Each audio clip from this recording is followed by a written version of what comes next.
Hey, I'm Scott Horton here for the Future of Freedom, the monthly journal of the Future Freedom Foundation at fff.org/subscribe. Since 1989, FFF has been pushing an uncompromising moral and economic case for peace, individual liberty, and free markets. Sign up now for the Future Freedom, featuring founder and president Jacob Hornberger, as well as Sheldon Richmond, James Bovard, Anthony Gregory, Wendy McElroy, and many more. It's just $25 a year for the print edition, $15 per year to read it online. That's fff.org/subscribe. And tell them Scott sent you. All right, you guys, welcome back to the show. I'm Scott Horton. It's my show, The Scott Horton Show.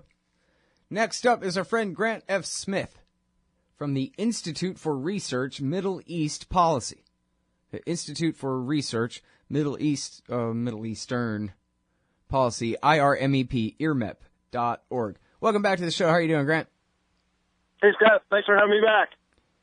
Very happy to have you here. Very happy to see this headline. Israel should pay for weapons-grade uranium smuggling site cleanup in Pennsylvania, says IRMEP lawsuit. So, in other words, says you, Grant F. Smith. You think so, huh? You think Israel should have to pay for the cleanup of a smuggling site? Whatever could you mean by that?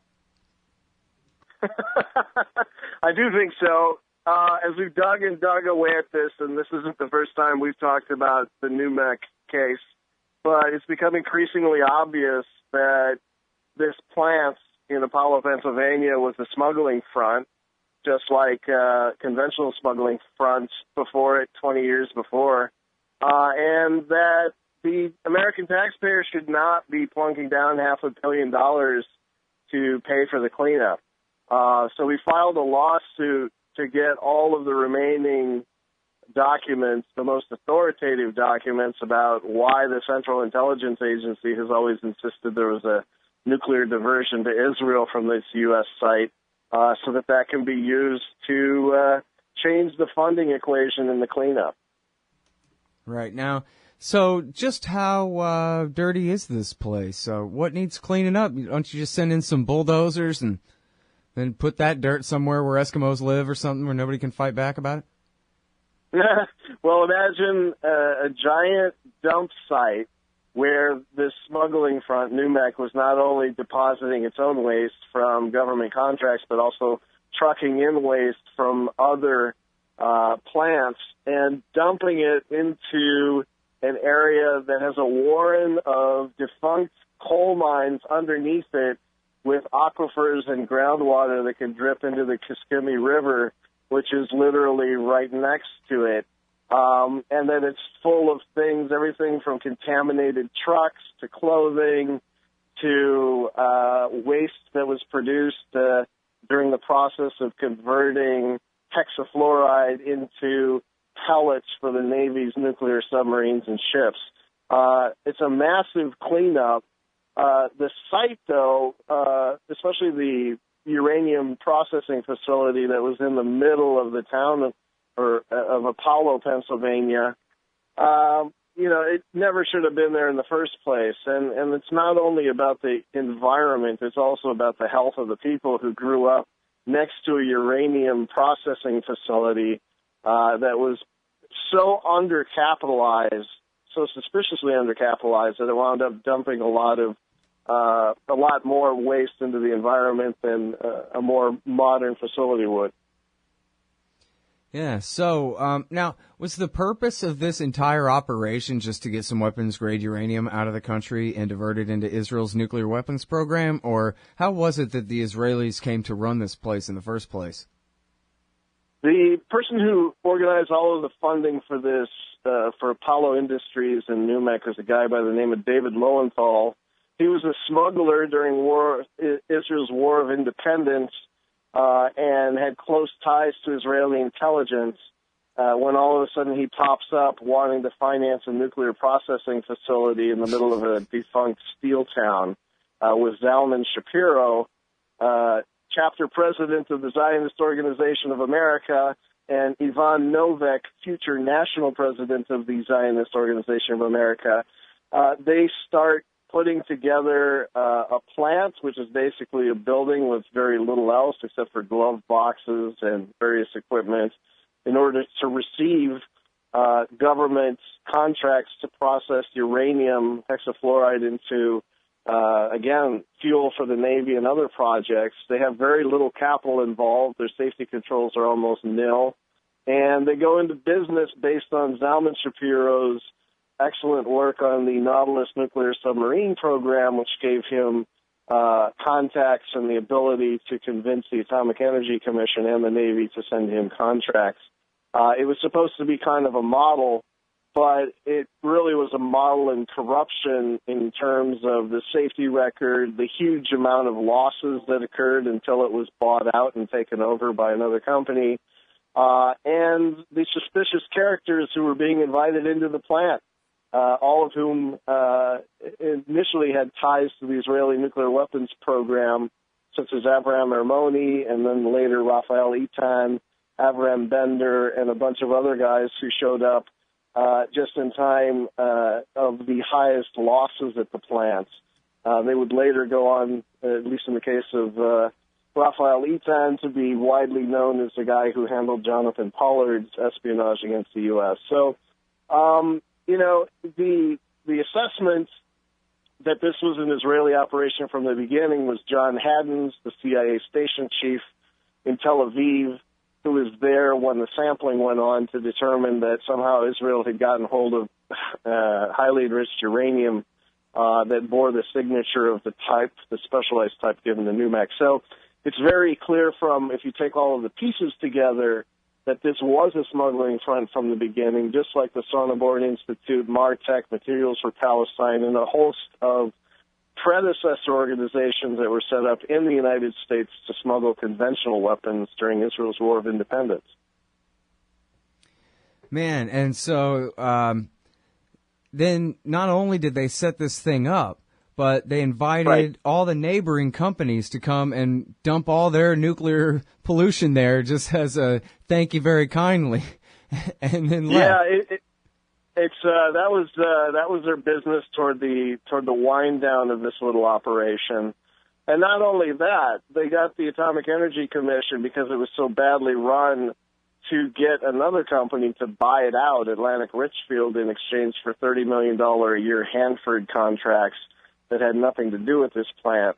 It was just, if you read the book Divert about this entire thing, it's just a nexus of corruption which is buried up in continual cover-ups from LBJ to Nixon to Carter, in which there's always a reason for trying to keep it secret from the public and Congress, which frankly thought that a diversion had occurred, and continually moving the ball and trying not to deal with the perpetrators or heaven forbid, hold the Israelis accountable for it.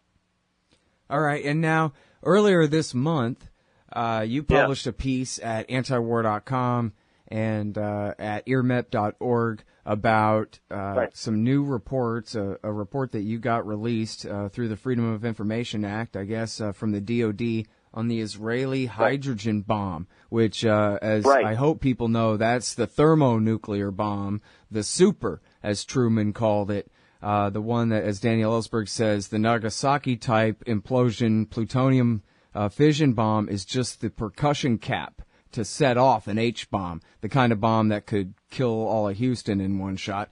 And I already knew they had them because but it's the best hearsay of all, and that is that Mordecai Vanunu told Daniel Ellsberg that they have 600 nuclear weapons, including H-bombs, and I don't think we had an exact number on the H-bombs.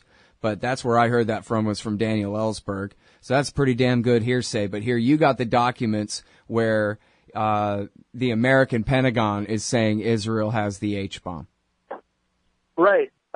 This was a report that it wasn't just a FOIA. We had to sue them for it because they were so unresponsive and evasive in this. And they really showed, sort of the degree to which the federal agency will stoop to avoid trying to release something. But the document unequivocally states that the Israelis have weapons laboratories every bit as sophisticated as the U.S. Production facilities. They compare them to Lawrence Livermore and Los Alamos and Oak Ridge. and the fact that they're also, having this technology base for nuclear weapons design and fabrication and laser enrichment and H-bomb development. So I think, and this may be too hopeful, but I think by releasing this, the government has taken a step away from so-called nuclear ambiguity and no longer has the deniability they had before this report to say, oh, we just don't know if the Israelis have a program. And that can have all sorts of good consequences. But one of the earliest of which I think is the fact that Reuters seems to have dropped the pretense in its recent articles of stating that they think Israel has a nuclear weapons program. They're not equivocating anymore. Right. All right. That's the great Grant F. Smith, author of Divert. Check him out at IRMEP.org. Thanks, Grant. Thanks, Scott. Oh, John Kerry's Mideast peace talks have gone nowhere. Hey, Scott Horton here for the Council for the National Interest at councilforthenationalinterest.org. U.S. military and financial support for Israel's permanent occupations of the West Bank and Gaza Strip is immoral, and it threatens national security by helping generate terrorist attacks against our country. And face it, it's bad for Israel, too. Without our unlimited support, they would have much more incentive to reach a lasting peace with their neighbors. It's past time for us to make our government stop making matters worse. Help support CNI at councilforthenationalinterest.org. This part of the Scott Horton Show is sponsored by Audible.com. And right now, if you go to audibletrial.com/Scott Horton Show, you can get your first audiobook for free. Of course, I'm recommending Michael Swanson's book, The War State, The Cold War Origins of the Military-Industrial Complex and the Power Elite. Maybe you've already bought The War State in paperback, but you just can't find the time to read it. Well, now you can listen while you're out marching around. Get the free audiobook of The War State by Michael Swanson, produced by Listen and Think Audio at audibletrial.com/Scott Horton Show. In America today, teachers, cops, judges, and other so-called public servants make far more than the average taxpayer. And their pensions, well, if the people knew, they'd join us. That's where you come in. Taxpayers United of America is embarking on a great new project to train activists how to take on the parasites in your communities. The entire process, from prying loose the facts to disseminating the truth to the people. The first of these great workshops is in Orlando, Saturday, March 7th. It's just $25. For more information, go to taxpayersunited.org/govpensions.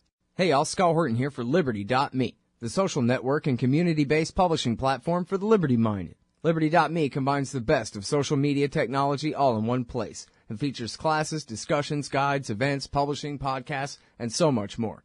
And Jeffrey Tucker and I are starting a new monthly show at Liberty.me, Eye on the Empire. It's just $4 a month if you use promo code SCOTT when you sign up. And hey, once you do, add me as a friend on there at scotthorton.liberty.me. Be free. Liberty.me.